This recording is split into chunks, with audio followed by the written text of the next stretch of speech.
देश में auto battery rickshaw को लेकर आज प्रदेश भर में अभियान शुरू हो गया। राजधानी लखनऊ समेत प्रदेश के सभी जिलों में यह अभियान चलाया गया है। अवैध ई रिक्शा के खिलाफ 1 से 30 अप्रैल तक अभियान की शुरुआत की गई है। मुख्यमंत्री योगी आदित्यनाथ ने निर्देश पर सड़क पर उतरकर परिवहन विभाग और पुलिस अभियान चला रही है। परिवहन आयुक्त ने सभी पुलिस आयुक्तों और जिलाधिकारियों को और वरिष्ठ पुलिस अधीक्षकों को पत्र लिखकर इस अभियान को सख्ती से चलाने को कहा है। उत्तर प्रदेश में अब 1 अप्रैल से बिना रजिस्टर्ड ऑटो और ई रिक्शा चलाने वालों पर कार्रवाई होगी। सीएम योगी के आदेश के बाद अब ई रिक्शा और ऑटो चालकों का वेरिफिकेशन और रिकॉर्ड मेंटेन किया जाएगा। भाई साहब, ये सब जो है कि चला रहे हैं, लेकिन इस जब चलाने के बाद ये सब गरीब लोग को बंद कर देगा तो आखिर खाएगा क्या बाल बच्चा इसका। हम लोग जो है गरीब लोग कमाने खाने वाला है, और उसको सबको जो है कि बंद कर देगा तो हम लोग करेंगे क्या। इसको कोई रोजगार देना चाहिए, कोई जुगाड़ लगा देना चाहिए। उसके बावजूद जो है कि बंद कर दीजिए। नहीं तो ये तो सब पाँच बच्चे हैं, किसी को 2 है 4 है, तो बंद हो जाएगा तो क्या खाएगा। गरीब आदमी खाएगा क्या। सही है, फैसला है। हाँ सही है। यानी जिसका रजिस्ट्रेशन है वही चलाए ऑटो रिक्शा। तब खराब वाला क्यों चलाएगा। सरकार का भी हक है भैया, कमा रहो तो सरकार के भी कागज पत्र ओके करके चलाओ जी, काहे के लिए वो बंद करेगा। उनको भी हक, हम लोग भी ऑटो चला रहे हैं तो कागज है ना पूरा है। जब पूरा कागज है तो हम लोग को नहीं छेड़छाड़ कर रहा है। सरकार के आदेश के बाद अब प्रदेश में पुलिस भी अलर्ट हो गई है और कई जगहों पर अभी से इसको लेकर अभियान चलाया जा रहा है। नोएडा पुलिस 24 मार्च से अब तक 564 ऑटो और ई रिक्शा को सीज कर चुकी है। 6868 ऑटो और ई रिक्शा चालकों के चालान काटे गए हैं। 5 ऑटो और ई रिक्शा वालों के खिलाफ FIR दर्ज की गई है। नोएडा शहर में करीब 44,000 के करीब ऑटो और ई रिक्शा है। माननीय मुख्यमंत्री जी के निर्देश पे 1 अप्रैल से लेकर 30 अप्रैल तक ऑटो रिक्शा और ई रिक्शा का सघन चेकिंग अभियान की शुरुआत की जानी थी, और इसी के क्रम में आज हम लोग यहाँ हजरतगंज चौराहे पे एकत्र हुए हैं और यहाँ पर चेकिंग अभियान चला रहे हैं, जिसमें कि वाहन चालक जो है और वाहन स्वामी है उसकी पूरी डिटेल जो है वो हम लोग नोट कर रहे हैं। साथ ही उसकी उम्र का देख रहे हैं कि कहीं वो जो चालक है, ड्राइवर है, वो नाबालिग तो नहीं है। साथ ही उसके समस्त प्रपत्र जैसे कि वाहन की फिटनेस, RC, ड्राइविंग लाइसेंस है, वो भी चेक किए जा रहे हैं और पूरी हम लोग एक डेटाबेस जो है उसको तैयार कर रहे हैं। उत्तर प्रदेश में अवैध ऑटो बैटरी रिक्शा को लेकर 1 महीना लंबा अभियान आज से शुरू हो गया। मुख्यमंत्री योगी आदित्यनाथ ने पूरे प्रदेश में अवैध तरीके से सड़कों पर चल रहे बैटरी रिक्शास को लेकर के एक अभियान चलाने को कहा है, और उसी अभियान की आज से जब शुरुआत हुई तो लखनऊ समेत यूपी के हर ज़िले में पुलिस और परिवहन विभाग की टीमों ने बैटरी रिक्शास और ऑटो रिक्शास को चेक किया। मैं लखनऊ में अटल चौक पर हूँ, जिसे हजरतगंज चौराहा कहते हैं, और यहाँ आप देखिए तमाम जो बैटरी रिक्शास हैं उनको पुलिस ने रोका। जब उनसे दस्तावेज़ों की जाँच करनी शुरू की तो पाया कि किसी के पास भी न परमिशन है, न प्रॉपर डॉक्यूमेंट्स हैं, और यहाँ तक कि अपने शीशे पर पुलिस के स्टिकर तक बैटरी रिक्शा वालों ने लगा रखे हैं, जो कि पूरे नियमों के खिलाफ हैं। तो ये अभियान मुख्यमंत्री योगी आदित्यनाथ ने चलाने का निर्देश दिया था, और लखनऊ में एक महिला के साथ रेप की कोशिश में नाकाम रहने के बाद उस महिला की हत्या की घटना सामने आने के बाद सीएम योगी आदित्यनाथ ने बड़े अधिकारियों के साथ एक बैठक की, और इस बैठक में निर्देश दिया कि 1 अप्रैल से 30 अप्रैल तक एक अभियान चलाया जाएगा, जिस अभियान में जो पुलिस और परिवहन विभाग के लोग हैं वो ऑटो रिक्शा, बैटरी रिक्शा की जांच करेंगे, उनके डॉक्यूमेंट्स देखेंगे, उनका रूट चेक करेंगे, और ये सुनिश्चित करेंगे कि सड़कों पर कोई भी अवैध ऑटो रिक्शा ना चले और कोई भी नाबालिग इन ऑटो रिक्शास को ना चलाए।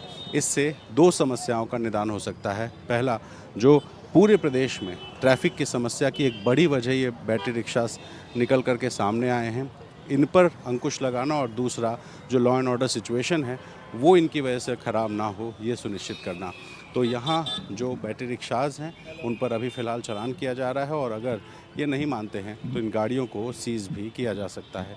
तो मुख्यमंत्री योगी आदित्यनाथ के निर्देश पर 1 महीने लंबा ये जो अभियान चलेगा, इसमें हर शुक्रवार को परिवहन विभाग की तरफ से एक रिपोर्ट सीएम को पेश की जाएगी और सीएम इसकी समीक्षा करेंगे।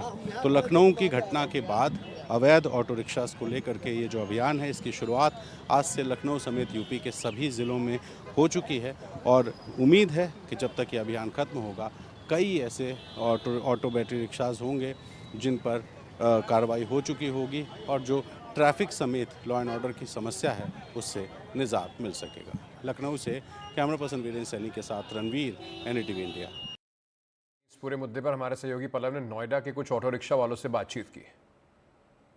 उत्तर प्रदेश में अब सरकार आज से एक नया नियम लाई है कि जिन ऑटो या ई रिक्शा वालों का रजिस्ट्रेशन नहीं होगा वो उनको अपने वाहन चलाने की अनुमति नहीं मिलेगी। लेकिन इस पर जो ऑटो रिक्शा वाले या ई रिक्शा वाले हैं वो क्या सोचते हैं, उनकी क्या राय है, सीधा उनसे बातचीत करने के लिए इस वक्त हम नोएडा में मौजूद हैं और जो तमाम ऑटो चालक उनसे बातचीत करते हैं। क्या नाम भैया आपका? जी मोहरपाल जी। मोहरपाल ये था जो सरकार ने ये नया नियम लाई है कि अब जिन ऑटो वालों का या ई रिक्शा वालों का रजिस्ट्रेशन नहीं होगा उनको चलाने की अनुमति नहीं मिलेगी, उसको लेकर अभियान चलाया जाएगा। तो सरकार का फैसले को कैसे देखते हैं? बहुत अच्छा फैसला है। हाँ। जिसका रजिस्ट्रेशन ना हो उसे नहीं चलाना चाहिए, रोड पर चलने नहीं चाहिए सर। रोड पर चलने से जिसका रजिस्ट्रेशन है, जिसके पास सब कुछ है, वो बेचारा खड़ा रहता है। जिसके पास नंबर नहीं, गाड़ी का नंबर नहीं है, अवैध चला रहे हैं, वो मौज मार रहे हैं। अच्छा, आपका क्या नाम भैया? विमल जी। विमल जी, आप भी ऑटो चलाते हैं? हाँ बिल्कुल जी। तो ये बताइए कि ये जो सरकार का फैसला है, ये कि जिनका रजिस्ट्रेशन नहीं है या जो नाबालिग लड़के गाड़ी चला रहे हैं वो नहीं चला पाएंगे, अब आपको वेरिफिकेशन कराना पड़ेगा, सत्यापन कराना पड़ेगा, आपका डेटा मेंटेन होगा, तो इस फैसले को कैसे देखते हैं आप? ठीक है, सही है, अच्छा फैसला है। अच्छा क्यों आपको बेहतर लगता है ये? बेहतर ये लग रहा है जैसे मान लो सीधा साधा आदमी है और जिसका वेरिफिकेशन है, सब कुछ है, कागज़ है, पत्र जो भी कुछ होता है इसका वो सब कुछ है, लेकिन वो बेचारे खड़े रहते हैं। अदरवाइज जिनके नाम कुछ नहीं है, ना नंबर प्लेट नहीं है, ना कुछ है, वो चला रहे हैं आवारागर्दी में, ये नहीं होना चाहिए। आपका क्या नाम भैया? उमेश। उमेश जी, आप भी चलाते हैं? हाँ जी। तो उमेश जी, ये भी देखा गया कि जिनका रजिस्टर्ड नहीं है वो मनमानी भी करते हैं, सड़क पे जाम कर दिए हैं, तो इससे जो आप लोग जिनके पास कागज़ वागज है तो आप लोगों को सहूलियत हो जाएगी। देखो हमारे पास तो गाड़ी के कागज़ हैं, परमिट है, और जिनके पास गाड़ियों का परमिट नहीं है और जो बाइक वाले हैं जिनके पास कुछ नहीं है, रजिस्ट्रेशन नहीं है, प्ली प्लेट नहीं है, उस पर सरकार को ऑब्जेक्शन उठाना चाहिए। इसकी एक दिन अगर फिटनेस लेट हो जाती है तो गाड़ी बंद कर दी जाती है। ऑटो वालों को लेकर, रिक्शा वालों को लेकर जो फैसला लिया वो कैसा है? जिनके जो फैसला बढ़िया है, लेकिन जो सरकार कर रही है, जो बाइक का जिनका पास कुछ नहीं है वो ओला उबर में चल रही हैं, हमारा काम मार रहे हैं। हमारे पास गाड़ी के कागज हैं, सारी चीजें, और हमारा एक दिन कागज लेट हो जाए तो हमारे चालान हो जाते हैं। और विदाउट परमिट की गाड़ी, जिनके परमिट नहीं है, जितनी बैटरी वाली गाड़ी है, किसी के परमिट नहीं है, वो गाड़ियां चल रही हैं। और हमारी हर चीज़ है, हम हर चीज़ की पासिंग कराते हैं, गाड़ी की फिटनेस कराते हैं, तो हमारी गाड़ी चलने में दिक्कत है। और जिनके पास कुछ नहीं है, कोई परमिट नहीं है। मैं आपकी बात समझ, मेरा ये कहना है कि जो ऑटो वालों की, सॉरी, जो बाइक वालों की बात ठीक है, लेकिन जो ऑटो रिक्शा को लेकर, रिक्शा को सरकार का नियम है, उसको कैसे देखते हैं? वो सही फैसला है या गलत? सरकार का फैसला सही है, लेकिन जो विदाउट परमिट की गाड़ियां हैं, बैटरी गाड़ी हैं, जिन पे नंबर नहीं है, परमिट नहीं है, विदाउट परमिट की गाड़ी कोई चलना नहीं चाहिए। और बाइक है, सबसे बड़ा पहला हमारा ऑटो वाले ऑब्जेक्शन है, जितने भी ऑटो यूनियन का, कि जो बाइक वाले सवारी ले जाते हैं उनको कोई टैक्स नहीं भरते, कुछ नहीं करते हैं। टैक्स हम भरते हैं, सवारी वो लेके जाते हैं। सरकार को इस चीज़ की नॉलेज में डालना चाहिए। तो देखिए, जो ऑटो वाले हैं या ई रिक्शा वाले हैं, उनका यही कहना है कि जिनके पास रजिस्ट्रेशन नहीं है उनको चलाने की अनुमति नहीं मिलनी चाहिए। और इसके अलावा उनका ये भी है कि जो तमाम बाइक चल रही है उसको लेकर भी सरकार को कोई नियम लाना चाहिए। नोएडा से NDTV इंडिया के लिए पल्लव मिश्रा। वहीं उत्तर प्रदेश के गोंडा में भी अवैध रूप से चल रहे ई रिक्शा व टैक्सी का वेरिफिकेशन पर कार्रवाई शुरू हो गई। माननीय मुख्यमंत्री के निर्देश पर परिवहन विभाग एवं यातायात विभाग संयुक्त रूप से आज चेकिंग हम लोगों ने शहर के भिन्न भिन्न चौराहों पे किया है, जिसमें लगभग हम 50 ई रिक्शा ले आए हैं। 20 को तो हम सीज कर चुके हैं, बाकी कार्रवाई की जा रही है। जांच कर रहे हैं, कैसे लोगों पर? तो बस उनके मतलब हम वेरिफिकेशन कर रहे हैं कि वो मतलब सही व्यक्ति हैं कि नहीं, जो पात्र हैं रहने के लिए, या कहीं से बाहर के आके यहाँ अवैध रूप से रह रहे हैं और ई रिक्शा का संचालन कर रहे हैं। इनके संचालन से अगर कोई दुर्घटना होती है, घटना घटित होती है, तो इनको हम ट्रेस कैसे कर पाएंगे, इसीलिए सत्यापन किया जा रहा है। महीने तक में बिताकर धरती पर लौटने के बाद भारतीय मूल की अंतरिक्ष यात्री सुनीता विलियम्स पहली बार मीडिया के सामने आई। जब सुनीता विलियम्स से पूछा गया कि अंतरिक्ष से भारत कैसा दिखता है, तो उन्होंने कहा कि अद्भुत, बहुत अद्भुत। As well as what we're doing now, our teams here are getting us ready to get, rehab and get ready to take on new challenges. So, feeling good since we've been back almost 2 weeks now. I wanted to hug my husband and hug my dogs. and I'll say that order in that order. But maybe not. No, I'm just joking. But of course, food. Something that's just like for home for me, like something that is very, reminds you of home. And my father was a vegetarian, so I had a good grilled cheese sandwich when I got home. India is amazing. Every time we went over the Himalayas, and I'll tell you, Butch got some incredible pictures of the Himalayas. Just amazing. I hope, and I think for sure, I'm going to be going back to my father's home country and visiting with people and getting excited about the first, or not the first, but the Indian astronauts who's going up on the Axiom mission coming up. Pretty awesome. They'll have a hometown hero there of their own that will be able to talk about how wonderful the International Space Station is from his perspective. But I hope I can meet up at some point in time and we can share our experiences with as many people in India as possible, because it's a great country, another wonderful democracy that's trying to put its foot in the space countries, and we'd love to be part of that and help them along. Do you plan to take your crew members on that trip with you? Absolutely. You might stick out a little bit, but that's okay. We'll get you all primed with some spicy food. We'll be good. चलिए अब आपको ये बता दें कि आपका प्रिय channel NDTV India अब डीडी फ्री डिश पर 55 नंबर पर देखा जा सकेगा। याद रखिए, याद से 55 नंबर पर देखें एनडीटीवी इंडिया। बीजेपी ने राज्यसभा सांसदों को व्हिप जारी करके 3 अप्रैल को सदन में रहने को कहा है। वक्फ बिल 3 अप्रैल को राज्यसभा में लाया जा सकता है। कल लोकसभा और उसके बाद सीधे राज्यसभा में अपने सारे सांसदों को आने के लिए कहा गया है। भारतीय जनता पार्टी चाहती है कि ये बिल जो है कल ही लोकसभा में चर्चा होकर पारित हो जाए और उसके बाद परसों राज्यसभा में इसे पेश किया जा सके। अखिलेश शर्मा हमारे वर्ष योगी इस वक्त हमारे साथ जुड़ रहे हैं। अखिलेश जी, भारतीय जनता पार्टी अपने सांसदों को निर्देश देते हुए कि सभी को लोकसभा में कल और राज्यसभा में परसों मौजूद रहना होगा, तो क्या ये माना जाए कि संख्या जो है वो बीजेपी के पास पूरी है, एनडीए के पास पूरी है, कोई परेशानी नहीं होगी चंद्रबाबू नायडू या नीतीश कुमार की तरफ से इस बिल को पास कराने में? देखिए, जहाँ तक सहयोगी दलों का प्रश्न है, आधिकारिक तौर पर वो यही कह रहे थे कि जब बिल की कॉपी आएगी उसे वे देखेंगे, उसके बाद तय करेंगे कि क्या करना है। लेकिन जाहिर सी बात है कि जिस तरह से सरकार ने शुरू से ही अपने सहयोगी दलों को भरोसे में लिया है, चाहे इस बिल को जेपीसी में भेजने की उनकी मांग पर विचार करना या उसको मानना हो, या फिर जेपीसी के भीतर जो जेडीयू या अन्य सहयोगी दलों की ओर से सुझाए गए संशोधनों को मानना हो, हर स्टेप पर सरकार ने अपने सहयोगियों को भरोसे में रखा है। और आज भी अब से कुछ देर पहले जेडीयू के जो 2 बड़े नेता हैं, लल्लन सिंह और संजय झा, दोनों ने ही गृह मंत्री अमित शाह से मुलाकात की थी।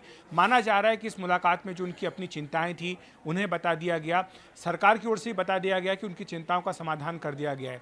कल हमने रिपोर्ट किया था कि जेडीयू मुख्यतः 2 चीज़ों पर अड़ी हुई थी, कह रही थी कि कम से कम 2 बातें उसकी मानी जानी चाहिए। पहली बात तो ये कि ये जो कानून होगा ये रेट्रोस्पेक्टिव इफेक्ट से नहीं होगा, तो जाहिर सी बात है कि सरकार ने इस बात को जेपीसी की रिपोर्ट में भी माना है। और दूसरी बात ये भी जेडीयू की ओर से कही गई थी कि जो हित है उनको ध्यान में रखा चाहिए, इंटरेस्ट जो है प्रोटेक्टेड रहना चाहिए, तो ये बात भी सरकार ने इस बात का आश्वासन दिया है। जहाँ तक संख्या बल का प्रश्न है, जेडीयू, टीडीपी और एलजेपी के समर्थन से जाहिर सी बात है कि सरकार के पास लोकसभा में तो बहुमत है ही, लेकिन जहाँ तक राज्यसभा का प्रश्न है, राज्यसभा में भी बीजेपी के पास अपने सहयोगियों के साथ बहुमत साफ तौर पर दिखाई दे रहा है। आज की संख्या में 119 सांसदों का समर्थन चाहिए राज्यसभा में वक्फ बिल को पारित कराने के लिए, और एनडीए के पास इतनी ही संख्या है। तो ऐसे में जो 6 मनोनीत सांसद अगर उनको मिला लिया है तो 125 का आंकड़ा पहुँच जाता है। तो ऐसे में संख्या को लेकर कहीं पर कोई भ्रम नहीं दिखाई दे रहा है। बहुत बहुत शुक्रिया अखिलेश जी हमारे साथ जुड़ने के लिए। आगे बढ़ते हैं और बात करते हैं इसी बिल पर। आज शाम 6 बजे विपक्ष के नेताओं की बैठक होने वाली है। संसद भवन में ये बैठक होगी। वक्फ बिल पर रणनीति को लेकर चर्चा इस बैठक में होने की उम्मीद लगाई जा रही है। तो एक तरफ बीजेपी का व्हिप, वहीं दूसरी तरफ विपक्ष में सांसदों की जो पार्टियां हैं उनके नेताओं की आज बैठक। हमारे सहयोगी प्रशांत इस वक्त हमारे साथ जुड़ रहे हैं। प्रशांत, सबसे पहले आपसे समझना चाहेंगे कि ये इसको लेकर विपक्ष ने लगातार कहा है कि उनकी बातों को अनदेखा किया जा रहा है, 12 घंटे चर्चा की मांग कर रहे हैं, तो क्या नंबर्स के तौर पर विपक्ष की क्या रणनीति रहेगी फ्लोर मैनेजमेंट को लेकर? नहीं, देखिए अंकित, जहाँ तक लोकसभा में नंबर का सवाल है तो वो तो सरकार के पक्ष में है बिल्कुल।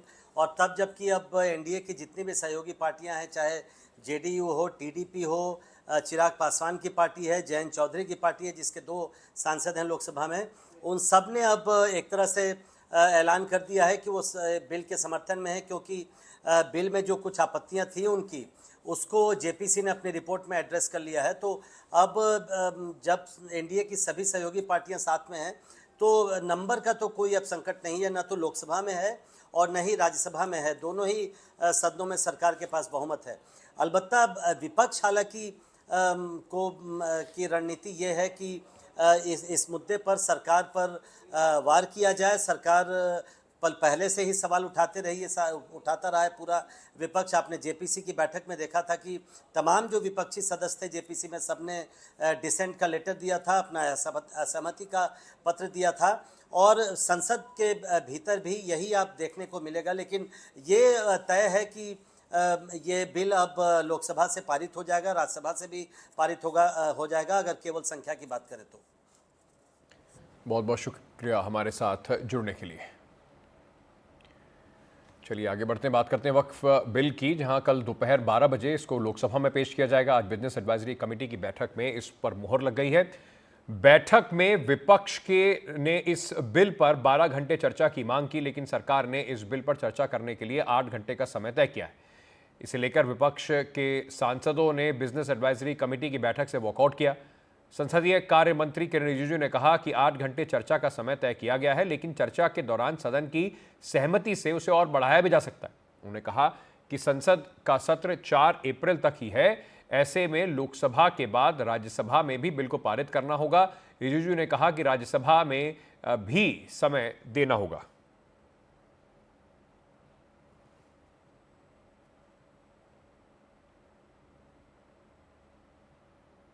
टेबल करना चाहता हूं फॉर कंसिडरेशन एंड पासिंग, पारित होने के लिए।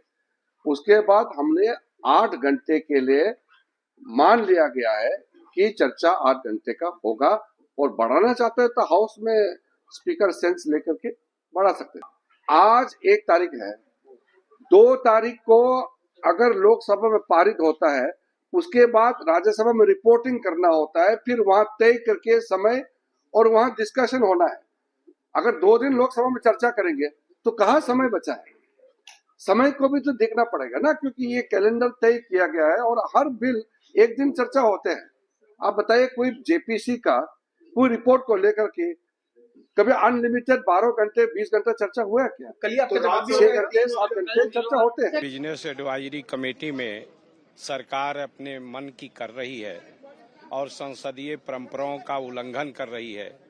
उसके कारण जिस तरह से महत्वपूर्ण बिल को एक ही दिन में पास कराना चाहती है, जो हम लोगों की जो डिमांड है उसको न मानने का सरकार का जो जिद है, उसके विरोध में हम सब लोगों ने, समाजवादी पार्टी सहित कांग्रेस पार्टी सहित सभी पार्टियों ने मिलकर आज जो बिजनेस एडवाइजरी कमेटी का भी वॉकआउट करने का काम किया। हम तो वॉकआउट करके आए हैं, उनका मन में क्या है अब वो जाने।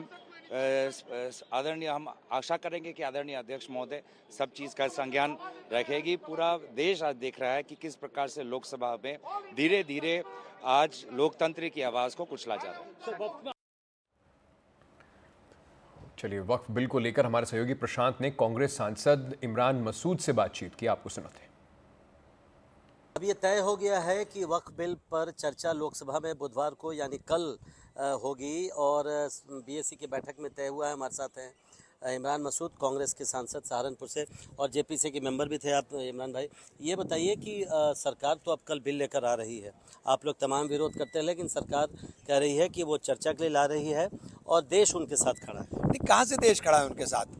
हम लोग सारे के सारे लोग इतना विरोध कर रहे हैं, पूरे देश के अंदर हम गए, हर जगह विरोध हो रहा है, कहाँ देश खड़ा है? और ये 1947 के बाद मुसलमानों का सबसे बड़ा मसला है, आज़ादी के बाद। ये पूरी तरीके से वक्फ की प्रॉपर्टीज़ को बुलडोज करने का प्रयास है, उनको खुर्द-बुर्द करने का प्रयास है, और मुसलमान इस चीज़ को याद रखेगा और कभी माफ़ नहीं करेगा। उन लोगों से कहना चाहता हूँ जिन लोगों को मुसलमान वोट की चाहते हैं, चाहे वो टीडीपी हो, चंद्रबाबू नायडू साहब हो, नीतीश कुमार साहब हो, चिराग पासवान साहब हो, आपका जयंत चौधरी साहब हो, कि इस इशू के ऊपर अगर आपका स्टैंड वक्फ बिल के अगेंस्ट गया तो याद रखिएगा कि आपको मुसलमान माफ नहीं करेगा, क्योंकि ये पूरी तरीके से मुसलमान के अधिकारों को आप नेताओं से कहेंगे, अपील करेंगे कि निश्चित रूप से साथ रहना चाहिए, इनको साथ रहना चाहिए, वक्फ बिल का हर सूरत में विरोध करना चाहिए। नहीं, लेकिन कई लोग ये कह रहे हैं कि बिल को थोड़ा डाइल्यूट तो किया गया है। आप लोगों ने जेपीसी में भी अपनी राय दी थी, कुछ चीज़ें उसमें शामिल की गई है, चाहे वो वक्फ बाय यूज़र का मामला हो या कलेक्टर की शक्ति का मामला। नहीं, कलेक्टर की शक्ति का मामला, कलेक्टर की जगह दूसरे आ जाएगा, IAS ऑफिसर की जगह दूसरा ऑफिसर आ गया। बात ये नहीं है आप बोर्ड के अंदर दूसरे लोगों को शामिल करोगे, क्यों शामिल करना चाहते हो कि आप माइनॉरिटी, मुस्लिम्स का बोर्ड है, मुस्लिम्स की बोर्ड के अंदर मुस्लिम ही माइनॉरिटी के अंदर आ जाएंगे। तो आप करना क्या चाहते हो? आप तो जो प्रॉपर्टी है उनको खुर्द-बुर्द करना चाहते हो। जो प्रॉपर्टी किराएदार 40 साल से काबिज बैठे हुए हैं, प्रॉपर्टी की कीमत करोड़ों रुपए में और किराया सैकड़ों रुपए के अंदर, उसके प्रबंधन के लिए नहीं बात करेंगे, उनके लिए रास्ता खोल देंगे, बेटे उस प्रतिष्ठान में जाएं और उनके लिए रास्ता खुल जाए और वो मालिकाना हक उसके ऊपर क्लेम करें। एक दो आखिरी सवाल ये बताइए कि सरकार के पास संख्या तो है, दोनों हाउस में अब है लगभग संख्या, तो बिल तो पारित होगा, तो फिर उसके बाद आप लोग क्या करेंगे? हम लड़ेंगे, कोर्ट में लड़ेंगे। देखिए ये पूरी तरीके से संविधान के विरुद्ध है, संविधान की किसी धारा के ऊपर ओवरलैपिंग नहीं हो सकती और ये धारा 14 का सीधे वायलेशन है, तो ये किसी सूरत में हम लोग आखिर तक लड़ेंगे। बहुत बहुत शुक्रिया। तो इमरान मसूद को आपने सुना, उनका कहना है कि आखिरी सूरत तक इस बिल पर लड़ेंगे और उन्होंने अपील की है एक तरीके से जो एनडीए के सहयोगी दल हैं कि वो भी इस बिल के विरोध में आए, नहीं तो एक तरह से वो चेतावनी दे रहे हैं कि मुसलमान उनको वोट कभी नहीं करेंगे। तो अब आर पार की लड़ाई एक तरह से खिंच गई है। नई दिल्ली से प्रशांत, NDTV इंडिया। वहीं केंद्रीय मंत्री और आरपीआई के अध्यक्ष रामदास अठावले ने कहा कि उनकी पार्टी पूरी तरह से इस बिल के समर्थन में है। हमारे साथ है केंद्रीय मंत्री रामदास अठावले। सर ये बताइए, आप लोग की पार्टी का क्या रुख है, इस पर क्या स्टैंड है? जो वक्फ बोर्ड अमेंडमेंट बिल आ रहा है, इस बिल का मेरी पार्टी समर्थन करती है, क्योंकि ये जो बिल है, ये बिल आम मुसलमानों के फायदे का बिल है। ये बिल मतलब कुछ मुसलमानों के हाथ में जो वक्फ बोर्ड की प्रॉपर्टी है उसको निकाल कर उसका फायदा आम मुसलमानों को करने के लिए बिल लाया गया है। मोदी जी की सरकार मुसलमानों का विरोध नहीं करती है, ये अपोजिशन वाले मुसलमान विरोधी है और इसीलिए मतलब ये बिल का विरोध कर रहे हैं। ये बिल बिल्कुल मुसलमानों के विरोध में नहीं है। क्या सारे एनडीए के पार्टनर एक साथ हैं इस पर?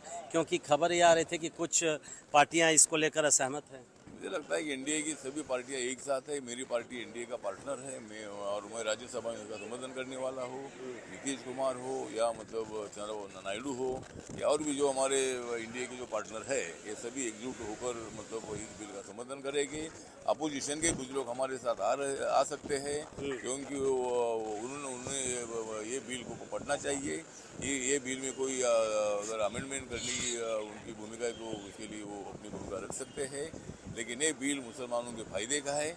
इसलिए सभी इंडिया आघाड़ी के लोगों को मेरा निवेदन है कि आपने इस बिल का समर्थन करना चाहिए, वरना ये लोग ही मुसलमान के विरोध में हैं, ऐसा उनके ऊपर हमारा आरोप रहेगा। तो वक्फ पर क्या इस बार जो बिल लाया जा रहा है उसमें क्या क्या बदलाव किए जा रहे हैं, क्यों बिल को लाया जा रहा है? कोशिश जो सरकार के कम से कम तर्क हैं उसमें समर्थन में तर्क जो दिए जा रहे हैं उसमें कहा जा रहा है कि नए नियमों से पारदर्शिता बढ़ेगी, कुप्रबंधन और भ्रष्टाचार पर रोक लगेगी, संपत्ति विवाद कम होंगे, कानूनी प्रक्रिया में सुधार होगा, असली लाभार्थियों का फायदा है, ज्यादा समावेशी और संतुलित ये पूरा बिल बनाया गया है। अब इसके विरोध में क्या बातें कही जा रही है, उसमें तर्क क्या है? धार्मिक दखल की कोशिश कर रही है सरकार अपना नियंत्रण चाहती है, नए विवाद खड़े होंगे, कानूनी प्रक्रिया और जटिल होगी, 6 महीने में रजिस्ट्रेशन कराना मुश्किल काम है, मौजूदा संपत्तियों पर प्रभाव पड़ेगा, ऐसा इसके विपक्ष में जो लोग हैं वो कह रहे हैं। इसी मुद्दे पर असदुद्दीन ओवैसी क्या कह रहे हैं और अखिलेश यादव, जिनकी दोनों की पार्टियां इस बिल के खिलाफ हैं, उन्होंने अपनी बात क्या कही है, आपको भी सुनवा देते हैं। ये वक्फ बिल नहीं है, बल्कि ये वक्फ बर्बाद बिल है। और अगर चंद्रबाबू नायडू, नीतीश कुमार, चिराग पासवान, जयंत चौधरी इसकी तायीद करेंगे तो वो अपने पॉलिटिकल रीजंस की वजह से या जो भी उनके है नैरो रीजन तायीद कर रहे हैं नरेंद्र मोदी सरकार की, ये बात साबित हो जाएगी कि वो मुसलमानों की मस्जिदों को, दरगाहों को, खानखाहों को, इवैक्यू वक्फ प्रॉपर्टीज को और लिमिटेशन एक्ट अप्लाई करेंगे तो एनक्रोचर्स को रिवॉर्ड करेगी, तो वो उसकी ये सपोर्ट कर रहे हैं। उनको ये देखना चाहिए कि ये सपोर्ट तो कर रहे हैं, मगर क्या आप 5 साल के बाद जब जाएंगे जनता के पास क्या जवाब देंगे उनको? अब तो बिहार का चुनाव भी है। नहीं, वक्फ बोर्ड के खिलाफ हैं हम लोग। इसलिए खिलाफ हैं क्योंकि भारतीय जनता पार्टी हर जगह हस्तक्षेप करना चाहती है। भारतीय जनता पार्टी हर जगह अपना कंट्रोल चाहती है।